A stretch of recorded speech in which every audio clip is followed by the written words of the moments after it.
Hey YouTube, it's Drew. I'm on YouTube to discuss my dad's career as a Pawtucket Fire Lieutenant and a Nasonville Battalion Chief. In 1987, August 7th, my dad uh, got sworn in with the Pawtucket Fire Department. From 1987 all the way to 2007, he worked 20 years with the Pawtucket Fire Department. And a lot of his medals that he got were very, very honorable. And to this day, even though he's been gone, my dad passed away back in 2018. He's been gone 4 years, but I still have most of his stuff. Um, on When he first got on, I think it maybe 2 years prior when he got on, he responded to a shooting on West Avenue, which is in the Pawtucket area, up here in Rhode Island, which is on the other side of the city. There's two sides of the city. We're on the east side and we have the west side. On the west side of the city, on the other side, um, going towards Providence, West Avenue and Randall Street, uh, reports of a shooting. And my dad was on Rescue One with his lieutenant, Richard LeMay, and as they approached on the scene, um, they witnessed a woman got shot 8 times, and the assault rifle guy was still on the scene and kept telling them, "Hey, I'm going to blah blah blah if you try to save uh, this person." And my dad looked at the lieutenant of the rescue and said, "What do we do?" He said, "Well, he's got us." He said, "But we're going to save the patient." My dad's good friend Bobby Oakley, who was on Engine One and who was raised in South Province, beat the crap out of the guy, gets on top of the guy, and says in these weird words, "I was born in South Province. Only a pussy would shoot a woman 8 times in the chest. And miraculously, my dad, the members of Engine One, and his lieutenant saved the woman that got shot 8 times. My dad also got a medal for that 2 years later from it. September 11th, 2001. My dad was a rescue lieutenant on Rescue 2. He just got back from a call. His battalion chief called him, said there had been an attack down at the World Trade Center in New York. The battalion chief asked him if he was willing to volunteer to go down. Of course, he says yes. Him and 16 other of his fellow firefighter brothers went down to the World Trade Center attacks after the towers in Building 7 came down. For 4 days, searched for survivors, had a staging area down just north of the Trade Center on West Street. For those 4 days, my dad telling me when we had stories, it was um, it was weird. It was scary. He told me it looked like hell, which it was. Just seeing pieces of debris everywhere, the cars destroyed, um, just you name it. People, you can't find anything. It's as he's digging through the rubble, you can't find anyone. There's no one around, and it's like you can't even find a desk. You can't find a chair. You can't find a telephone, a computer.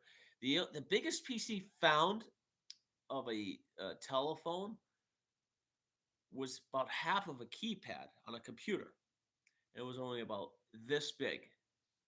And I remember him saying this that the whole building collapsed to dust. How are we supposed to find anyone that there's just nothing left of the building?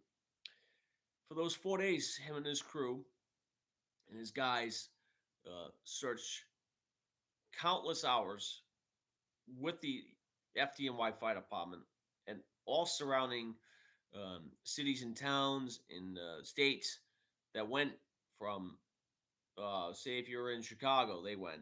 Say, if you're in Boston, some firefighters went. All went to New York. Um, just him telling me that, made me want to get into a volunteer department. In the 1990s, I don't know what year, but John Highgraves was a firefighter on Engine 6 and responded to a fire on Cottage Street, number I think it was 211 Cottage Street. And John gets stuck in the basement. Uh, he was able to get out, but succumbed to his injuries about a month later. My dad saved him out of that building. Um, in 2007, my dad had to retire as a lieutenant on Engine 2 to become the emergency management director of the city of Pawtucket. From 2007 to 2011, he was the EMA director of the city. And then after from 2012 to 2015, I'm sorry, from 2012 to 2013, he worked as a fire science teacher at the CCRI campus up in Lincoln. 2014, my graduating year at Tolman High School. My dad would get an interview of the Nasonville Fire Department up in Burrillville, Rhode Island. Immediately after, as he gets hired, immediately after I graduated high school, I immediately joined myself with him on the Nasonville Fire Department as a volunteer firefighter. With those 4 years being a volunteer firefighter, I learned a lot. I missed the job, even though I only had 4 years on as a volunteer, and you can go up anytime you want. Just the experience was incredible. And with all training, with my officers that were, as a volunteer, you have 2 lieutenants and 2 captains. My captain, Joe Borkwin, who it was me, Joe, and I think 2 other guys. And I was a trainee. I was one of the volunteers, one of the lesser guys on. But Joe was able to get me on Engine 32 with him as a volunteer firefighter, and I plan to get on a volunteer department again. I'm trying to get on Scituate. We're trying to get on Central Coventry to get on volunteer, or even Manville. Just I want some training. I want some weekends to just go back and get back into the routine. As a photographer, for Pawtucket Fire, I have my portable, which is in my vehicle. So anytime a fire comes in, or if it's a major incident, I'll definitely take a ride and go take pictures. That's all I do. I don't have gear. I have a shirt, of course. I have a vest, but I take very great pictures, and I'll definitely show you. I got some pictures on my phone that I could definitely show you, and like I've showed a lot of people these pictures. When I just got home from Florida on August 9th. The very next day, we had a tragic house fire on Boston Avenue, runs right off of Armistice Boulevard. And it was just a very ugly day for that. The weather was fine, but just to see a grandmother saving her 2 grandkids. The grandmother succumbed to her injuries 2 days later. But just to know that she's a hero for saving um, their 2 grandchildren's lives. It's just, it's just horrible to see, um, especially especially when you see a picture like this. It's horrible. It's just horrible. It's just not good. It's not. It's really not good. I have a couple of videos. I'll play one of them for you. Um, I do a lot of film work outside of City Hall of where I work. That's where I work. But Station 2 is right next door. So I'll show you a video. I just gotta find a good video I can show you. Um, I was just down there, probably I don't know, in front of Station 2, filming the other day. Um, oh, actually, I'll play this one. Um, but just give it a minute, and I'll do yeah. Yes.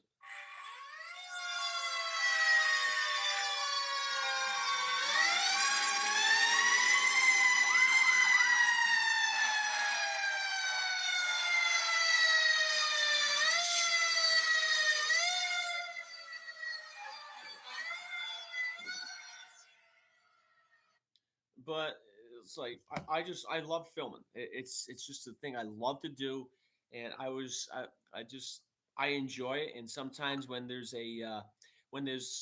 if there's a big call, like if you ever hear the word Stillbox, you know there's a fire in the city. It doesn't matter where it is, but you know that you're going to a an actual fire. Um, um, what's even weirder is Um, so from 2014 to 2018, I resigned from the Nasonville Fire Department in 2018, early of 2018. I think it was in January. I forget what day it was. Um, but the my dad had a total of 30 years as a firefighter, seven um, seven with North Province, 20 with Pawtucket, and three with Nasonville. Total of 30 years of experience in 30 years. As a lieutenant he was a lieutenant for 4 years, rescue lieutenant for two, and then a chief for 3 years. Um, but my dad was just a hero. He was an awesome guy, and I'm grateful that I was able to be a volunteer firefighter with him, and I just can't thank him enough. I wish he was here, that I could have conversations with him again, but you know, my dad is my hero, and I say that every single day. I say that every single year during there's 3 days that are always rough for me every single year. Number one is his birthday. Number two is Father's Day, and of course, number three will always be the day he passed, which was March 4th, my darkest day of my life. And you know, I think of him every single day. But you know something? He is not suffering anymore. He's in pain. He's free of pain. He's always in our hearts. He's always looking down at all of us and myself, Katie, my mom. He's with my grandfather who passed away.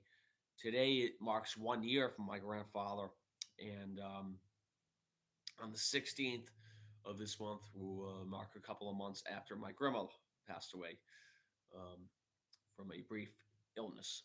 Um, But to all YouTube people, if you have any questions on my volunteer experience or anything of about my father, of what was like down at 9/11, or anything in particular, if you want to ask me any questions, please feel free to do so. I will be happy to answer that for you. Um, but I just wanted to do a video tonight and to um, express the feelings of how he was during his times on the fire department and all that. But to everyone, thank you so much. Hope you all have a great rest of your Sunday. Have a great Columbus Day weekend, and we'll talk to you soon. Have a great night.